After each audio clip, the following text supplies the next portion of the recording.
Porque lembra, assim, as emoções cumprem o seu propósito. E se a gente não deixa elas cumprirem o propósito, a gente pode adoecer. Por exemplo, uma das ferramentas, eu até, enfim, por muita demanda, hoje eu não dou conta do consultório, eu tenho uma fila de espera muito grande, então eu estou escrevendo um livro e lançando um curso, mas uma das minhas ferramentas é o seguinte: você está passando mal com crise de ansiedade, sei lá, no escritório, por exemplo. O que a gente acha que a gente tem que fazer? A gente acha que a gente tem que desacelerar, né? Então, eu tento botar um mantra, respirar, meditar. Respirar é bom, tá, gente? Mas meditar e tal, isso está errado. Isso não funciona. Vocês já devem ter tentado e ficaram mais ansiosos. O que funciona? Funciona, gente, dica, funciona ir para o banheiro, trancar a porta e pular. Você vai dar função para o cortisol, para a toxina que está rolando no teu corpo. E toda vez que a gente dá função, a gente não adoece. Então a gente tem que aprender a não resistir ao processo, que é o que a Camila estava falando, Marina também. Não resistir ao processo, se entregar ao processo.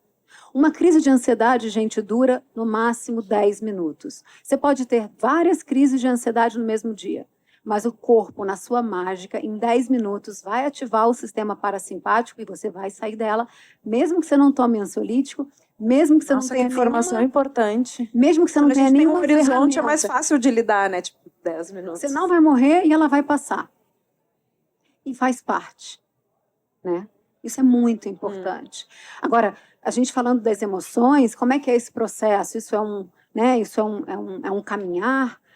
O que eu vejo na minha prática, e eu também, Maria, porque eu sofri um transtorno do pânico por mais de 20 anos da minha vida. Eu não tinha nenhuma autonomia, gente. Era muito sofrido. Até o dia que eu descobri a cannabis medicinal, comecei a usar, enfim, desmamei de todas as medicações com acompanhamento psiquiátrico e achei aquilo tão maravilhoso que criei uma empresa, tenho um instituto de cannabis, tenho agora hoje 2 empresas, porque aquilo realmente, enfim, se tornou um propósito, claro. Eu ia fazer essa pergunta, porque quando me convidaram para vir aqui, o assunto era esse, né? Cannabis e eu ia perguntar, mas cogumelos e tal. Não, e aí eu tenho uma dúvida, que é o seguinte: eu já tomei CBD e tal, mas nunca comprado no Brasil, nunca esse que é legal, né? E me lembro muito daquele filme, não sei se vocês viram o Ilegal, o filme das mães, da luta pelas mães, com as crianças que tinham doenças neurológicas, que tinham convulsões, crises convulsionantes seríssimas e tal, e que só o canabidiol conseguia, enfim, resolver. E aí, como que está hoje a legislação? Hoje é legalizado. E aí, uma pergunta, né, vamos abrir um parênteses, que depois é importante eu responder a tua pergunta da tristeza, me lembra, tá? Mas hoje é legalizado no Brasil, e aí as pessoas me perguntam muito, mas não é a mesma cannabis? Qual é a diferença dessa história? Medicinal, recreativo? Existe uma diferença que é só sobre a qualidade e a procedência. A cannabis, ela é uma planta que ela tem uma propriedade de limpar o solo. Ela é, inclusive, usada em acidentes geográficos. Então, a importância de você saber a procedência, e se você comprar, por exemplo, a cannabis de uma empresa, né, legalizada, que tenha um maquinário que precisa para isso, você vai lá acessar o site, você vai ver um certificado de análise desse site, desse produto, e você vai ver o que tem, quais são os canabinoides, é uma planta, então o que eu comprei é diferente da plantação de um mês antes, tá? E também você vai ver, que talvez seja o mais importante de tudo, é a ausência de metal pesado. Porque, por exemplo, se você está usando a cannabis para tremor de Parkinson, e a gente sabe que Parkinson é uma doença correlacionada a metais pesados, e você comprou um óleo porque você conheceu um vizinho que planta lá, né, na varanda dele. Você não sabe que solo é aquele, você não sabe de onde veio. Se aquele óleo estiver contaminado, você vai acelerar a doença. Então, a importância do medicinal, que a gente chama de medicinal hoje no Brasil, é dar só esse selo, né? Eu não estou aqui falando, gente, que recreativo, a gente não está entrando nessa pauta, tá? Eu só estou dizendo da importância da pureza, da procedência, da gente entender Como um medicamento, né? Que tem processos. é um medicamento, né? Então, assim, você entender o que você está colocando para dentro, porque isso é uma coisa também, a gente se liga muito, né, em quem que a gente coloca dentro da nossa casa, quem que a gente convida para festa, como é que é, aquele lá não, muito invejoso, se enrolar depois joga um sal grosso, não é? Mas a gente não se preocupa com quem a gente chama para essa casa, que é o nosso templo mais sagrado. Então, né, que troca a gente está tendo, uma troca igual a essa aqui, gente, uma troca que edifica, todo mundo vai sair maior, eu vou sair gigante daqui, ouvindo vocês aqui falando e podendo experimentar e trocar. Então, né, que livro a gente está lendo, que filme a gente está vendo, isso tudo é importante. Mas, com relação a cannabis, respondendo sua pergunta, então, é legalizado hoje, tá? Existe um processo burocrático, então você precisa de um receituário médico, e aí você faz uma importação via Anvisa e você recebe na sua casa. Ainda não é produzido. A gente acabou de ganhar o prêmio do melhor óleo do Brasil. Isso para mim foi muito foda, porque assim é um propósito muito grande. E depois de trabalhando com cannabis, eu descobri, né, que é também a erva de Santa Maria. Então eu me senti assim muito abençoada, né, nesse propósito. A gente tem um instituto dentro da empresa que toma conta de crianças, na grande maioria crianças autistas que não têm condições financeiras. Então, ganhar esse prêmio para mim foi, sabe, um sinalzinho de que a gente está indo no caminho certo e foi muito, assim, muito grande para mim. E então a gente acabou também de conseguir a licença da Anvisa para vender nas farmácias. Então, porque aí vocês importam a matéria-prima e produzem o óleo no Brasil. Fora. Não pode se produzir nada aqui, tudo importado. a não ser as associações, que aí você tem entram um na alvará, justiça, exatamente, tal. Podem produzir, não podem vender. Podem produzir, não podem vender. E você importa e pode vender, é isso? Isso, eu fabrico fora do Brasil e trago ele pronto. E aí aqui pode vender dentro desse ecossistema. E o bacana dessa medicina, que é claro que não é para todo mundo, gente, nada é para todo mundo, mas a gente estava falando aqui, por exemplo, do equilíbrio, da ansiedade, que na verdade é uma ausência de equilíbrio também, é que a medicina canábica, ela, na verdade, ela organiza o nosso sistema endocannabinoide, que é um sistema que a gente tem, todo animal vertebrado tem, todo. Então, e esse sistema, ele é o sistema que é responsável pela homeostase, que é o equilíbrio do nosso sistema. O leite materno, por exemplo, é cheio de canabinoide. Então, a gente tem um milagre, mais um milagre, de ter uma planta que contém componentes químicos que não são idênticos, mas eles mimetizam os endocannabinoides que nós produzimos. E aí, quando o nosso sistema endocannabinoide está em desequilíbrio, a gente pode usar dessa medicina. E aí, como que o sistema endocannabinoide desequilibra? É uma pergunta, né?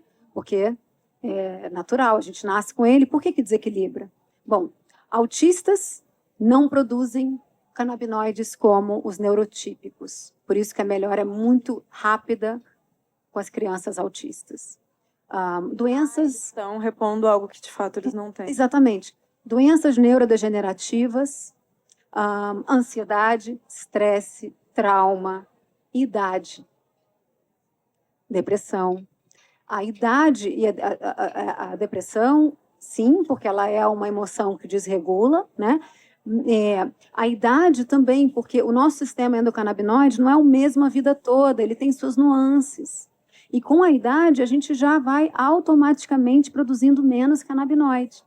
Então, se a gente suplementa com os fitocannabinoides, fito das plantas e endo, né, internos nossos, se a gente pode suplementar, e ele é tão parecido que os nossos receptores canabinoides aceitam, e aí a mágica acontece.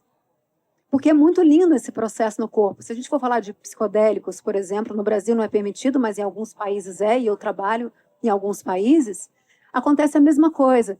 Galera que deve conhecer os cogumelos mágicos. Por que o processo do cogumelo mágico, né, é tão lindo e tão potente na clínica, por exemplo, da tristeza? Voltando ao seu assunto. Por quê? O nosso corpo, ele sempre transforma o que ele recebe. Então, se a gente recebe ácido fólico, a gente transforma em metilfolato, por exemplo. A gente transforma. Acontece a mesma coisa com os cogumelos mágicos, que tem o nome técnico de psilocibina. Quando a gente recebe, a gente transforma em psilocina. A molécula da psilocina, ela é muito parecida com a molécula da serotonina. Então, o nosso cérebro recebe a psilocina através dos receptores de serotonina, de forma muito leiga falando. Mas é muito diferente, por exemplo, da medicina clássica. Porque a medicina clássica, os antidepressivos mais modernos que existem, eles são inibidores de recaptação. Então, a gente produz serotonina, tem um espacinho entre um neurônio e outro, que se chama fenda sináptica, que é onde a mágica acontece. Então, a gente produz serotonina e a gente recapta. Como é que é a medicina, como a medicina hoje funciona? Ela bloqueia os receptores. Então, a gente produz, né, joga na fenda sináptica e a gente não